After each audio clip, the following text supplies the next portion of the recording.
Hey everybody, welcome to the video. So I'm breaking down the Thursday Night Football Showdown Slate for tonight on Draftkings, or tomorrow night whenever you're watching this video. We got the Eagles versus the Giants, which is probably going to be a bit of a lackluster game. Only a 43-point over-under in Vegas, which compared to a lot of the games on the Sunday main slate is not that appealing. We know the Eagles are dealing with a ton of injuries right now, so might be a bit of an ugly game, but it's still football nonetheless, so I'm excited to break it down.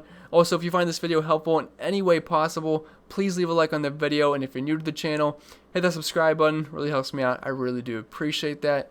And without further ado, let's dive right into it. So as always, we'll start with the quarterback position, and my view on these two guys is that I feel like they're better in the flex spot rather than the captain spot. There's some sites where I want to put captain as a quarterback, like someone like Russell Wilson, Kyler Murray, guys with huge upside. I'm not really seeing that with Carson Wentz or Daniel Jones here. Vegas doesn't expect a lot of points to be scored, and I don't really think there's going to be that many points scored either. I think this is going to be a bit of a sloppy game, especially with all the injuries on the Eagles side of the ball. And also the Giants, I mean, they've just been pretty pedestrian offensively this year anyway, so I feel like the captain spot's better reserved for a running back or wide receiver, potentially a tight end, and if you don't get crazy, you could go kicker or defense, but those guys don't typically give you a ton of upside unless you get lucky with maybe a pick six or a strip sack for a touchdown or something like that. So I'm kind of viewing this as a running back, wide receiver, captain showdown slate, but these guys are fine in the flex spot just because it is a showdown slate, and these two quarterbacks, quarterbacks typically present us a pretty safe floor because they got the ball in their hands each and every single play. So let's start with Carson Wentz, nearly $11,000, which I feel like is a bit pricey, especially considering of how he's played this season, and also he's going to be dealing with a lot of injuries on offense. There's no Miles Sanders, there's no Zach Ertz, there's no Dallas Goedert, obviously there's no Alshon Jeffrey. Now, fortunately, there's one thing going for him, that he's going to get his deep threat back in Deshaun Jackson, which is going to boost his value, but even then, Wentz has not played that well this year. Only 233 passing yards per game. Not even 1.5 passing touchdowns per game. It's throwing the ball quite a bit, nearly 40 passing attempts per game, but it's been pretty ugly. A completion percentage of 58%, only a yards per attempt of 6.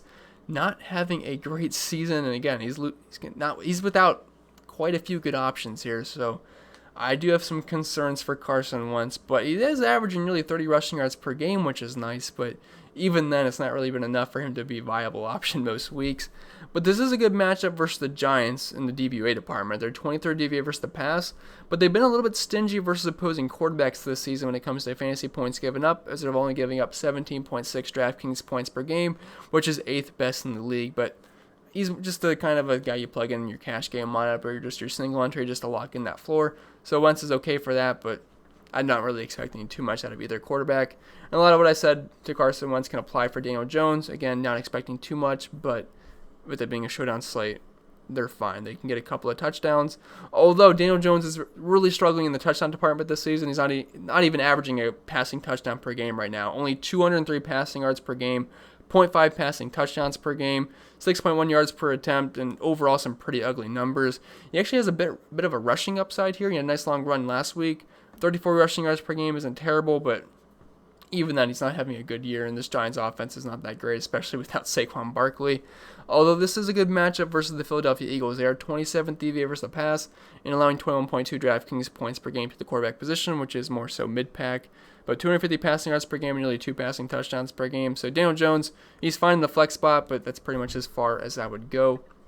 Now we'll move on to a bit of a more exciting position in the running back spot, although without Miles Sanders and Saquon Barkley, that definitely not as exciting as it could be for sure. So we'll have to have interest in their backups in Boston Scott and Devonta Freeman. Now, we'll start with Boston Scott, $8,400. He is a bit pricey, yeah, but he's going to get the majority of the touches here as the starting running back for the Philadelphia Eagles offense. I'm not expecting a huge game here, although when he did play the Giants last season, he did have one of those huge games where he had 3 touchdowns and he was just crushing it on the goal line. Not expecting to get 3 touchdowns here, but this is a good matchup versus the Giants. They have not been that good versus the run this season. Looking at their numbers, they're 15th DVOA, but they're allowing 26.5 DraftKings points per game to the position, which is 24th in the league. He's also a capable pass-catching running back as well. So Boston Scott, yeah, he's an RB1 on a showdown slate, so I'm going to have interest. He's going to get volume. I'm not sure exactly how they're going to split this up between Scott and Corey Clement, but I would assume Boston Scott will get the majority of the touches here, and he's got some upside, and again, he's an RB1 on a showdown slate, so we're going to have some interest. And also, the price isn't too bad once you factor in the volume that he's expected to get. Although Devonta Freeman at $7,400, I do have quite a bit of interest in him. I'd say he's one of my more favorite plays on the slate, and I think he's one of the top candidates for the captain spot as well, just due to the price and the expected volume that he's going to end up getting.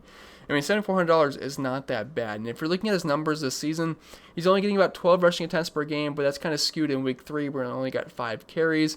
After that, his carries have gone up each and every single game. I believe it was 11, 17, and 18. And he's getting a couple of targets per game as well.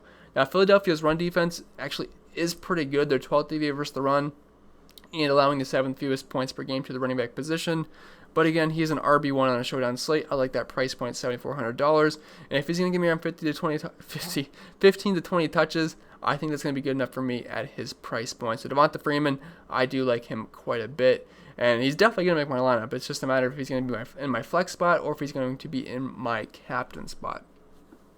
Then dropping down to Corey Clement, $5,200. I feel like he's a bit overpriced here. I think he's going to get a handful of touches. I just don't think it's going to be enough to pay off his $5,200 price tag unless he somehow finds the end zone. But I'd rather just pay off for Boston Scott and Devonta Freeman here and really not touch the rest of these running backs because I just don't think they're going to get enough touches to be able to pay off their price points. I mean, not saying these guys are super expensive, but I mean, maybe Goldman, Penny, Huntley, maybe these guys get a touch, but it's nothing you can really bank on for the most part. But Dion Lewis at $1,600, he should get a couple of targets here. He's pretty much not involved in the run game. That's just pretty much all Devonta Freeman, and Freeman gets targets as well. But I think Dion Lewis is probably going to get you 1 to 3 targets here, and if he just happens to do something good on one of those targets, it might be enough at $1,600 to pay off, but even then, it's nothing too pretty. So you could look at Lewis for value, but I just think there's better value plays at the wide receiver position this week or at the tight end position that I'd rather spend down on rather than playing Dion Lewis. And then, like I mentioned, maybe these guys get a touch or two, but it's nothing. I don't think it's going to be anything too significant where you're going to really want to put them in your lineups. And we'll move on to the wide receiver position where we got a little bit more fun plays here. Darius Slayton at $9,200. So I guess his targets could take a bit of a hit here if Sterling Shepard happens to be back. He's currently on the IR, but it sounds like he might be good to go for this game. So I guess the targets will be spread out just a little bit more. But I would say Darius Slayton is the preferred wide receiver you want in this offense. He has big play upside. We've seen over the past couple of years that he has shown that he can have some pretty big games, and he's kind of killing in the market share department, market share of the team's air yards this season with nearly 45% of those, 565 air yards on the season, a 24% target share, 7 targets per game, and half a receiving touchdown per game. I feel like he's a bit expensive here, and it's probably going to, if you play him, you're going to have to sacrifice a top-end running back or just a quarterback because you're not going to be able to play Carson Wentz, Devonta Freeman, Boston Scott, Daniel Jones, and Darius Slayton in the same lineup. At least I don't think you're going to be able to. So you'd have to leave one of those guys off, but if you're using Daniel Jones, it would make sense to pair him with one of his pass-catching options, and Darius Slayton would be my preferred option there. And this is a pretty good matchup versus the Eagles secondary that's not been that great this year. 27th DVA versus the pass and allowing 40.1 Draftkings points per game to the position, which is 23rd in the league. So I like the spot here for Slayton. I think he's got big play upside, although I will say I think he's better suited for GPPs because of his price point at nearly $9,500. Travis Fulgham here, $8,800. So he's going to take a bit of a hit with Deshaun Jackson back, but keep in mind there's going to be no Zach Ertz, no Dallas Goedert, and Miles Sanders. So I still think he's going to be pretty heavily involved in this offense. And he's shown some big playability with Carson Wentz. And I mean, he's actually had a couple of big games so far. And I think the volume's going to be there. And so I guess he's fine. It's just a volume play. I'm not saying he's a super talented wide receiver, but $8,800. The volume will be there, and it's a good matchup versus the Giants. And if we're looking at his numbers this season on a limited sample size, 8 targets per game, nearly 100 receiving yards per game, a 26% target share.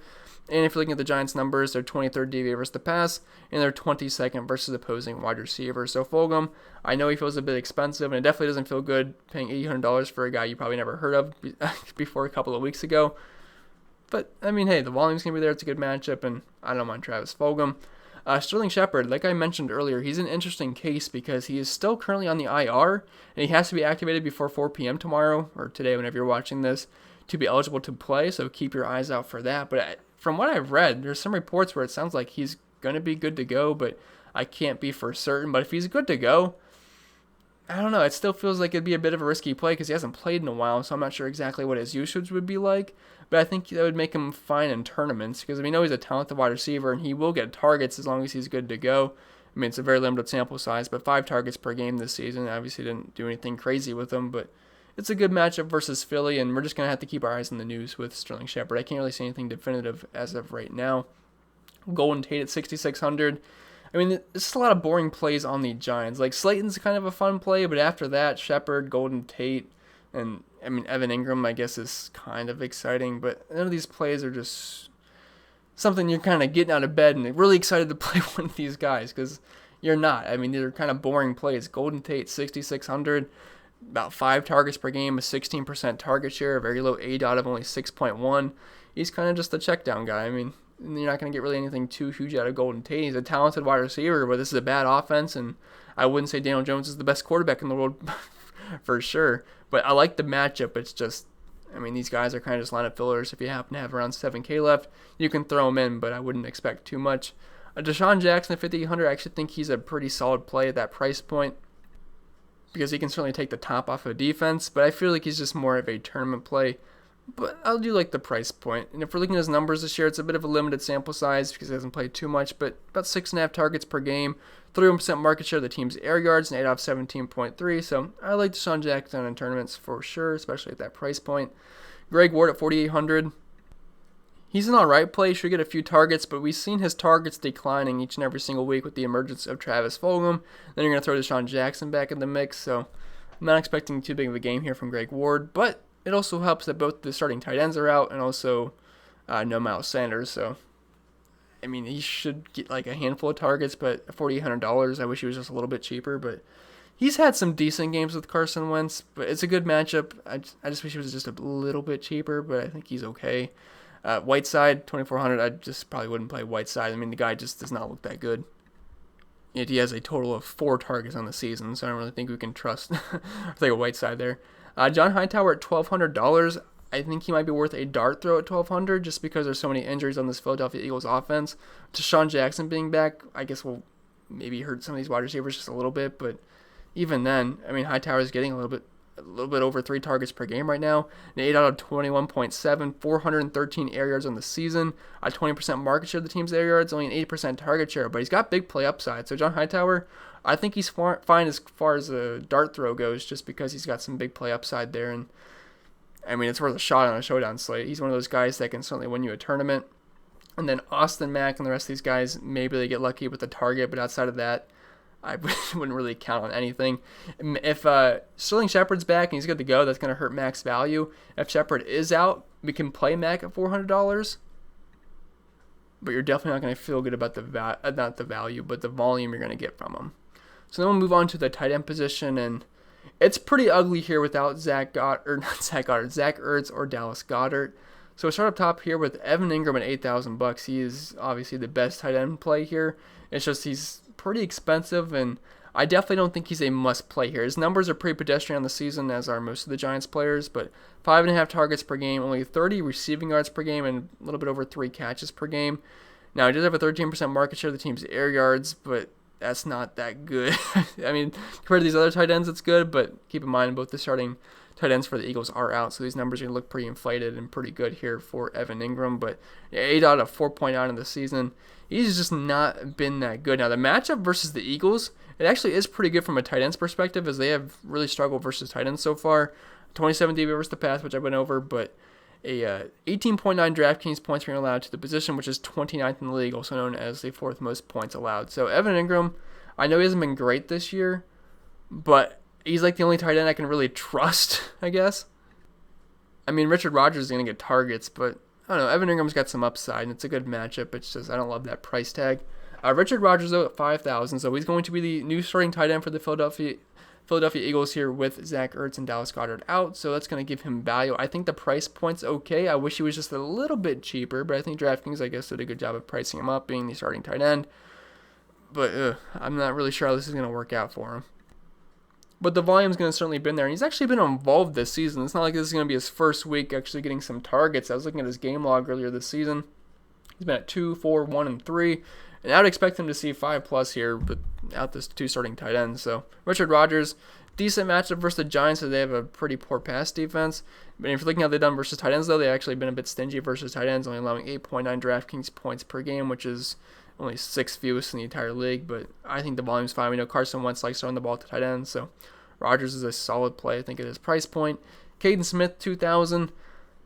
I mean, he's the second tight end in this Giants offense, and that doesn't really get me too excited to play the secondary option in Giants offense. He's only getting 2 targets per game right now with a target share of 6% and 10 receiving yards. You're kind of just hoping he finds his way into the end zone, but he's yet to do that this season, and he's got an 8 out of only 2.8. So, Caden Smith, I know he's cheap, but I'd rather play one of the cheap tight ends here, especially Jason Kroom here at $200.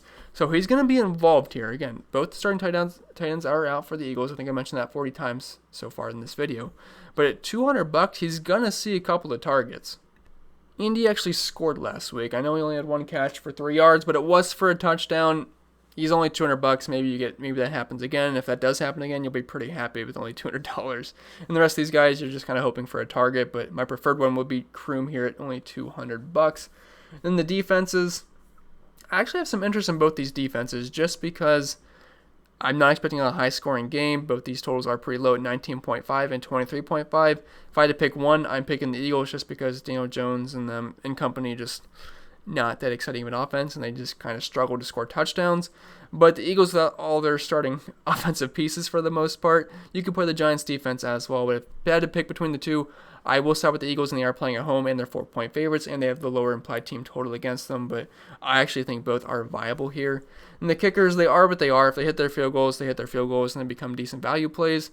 And the way this game goes, I could see a lot of field goals being kicked because look, so we got 2 pretty poor offenses going up against some pretty bad defenses, and I think maybe they move the ball a little bit, but these drives could stall out around the 40 to 20 yard line, meaning they kick a lot of field goals. So I think Jake Elliott, Graham Gano are certainly viable here just because of how potential game script could work out. But with that being said, guys, I'm going to get out of here. This game is not that pretty, but it's still football nonetheless, so we're going to be excited for it.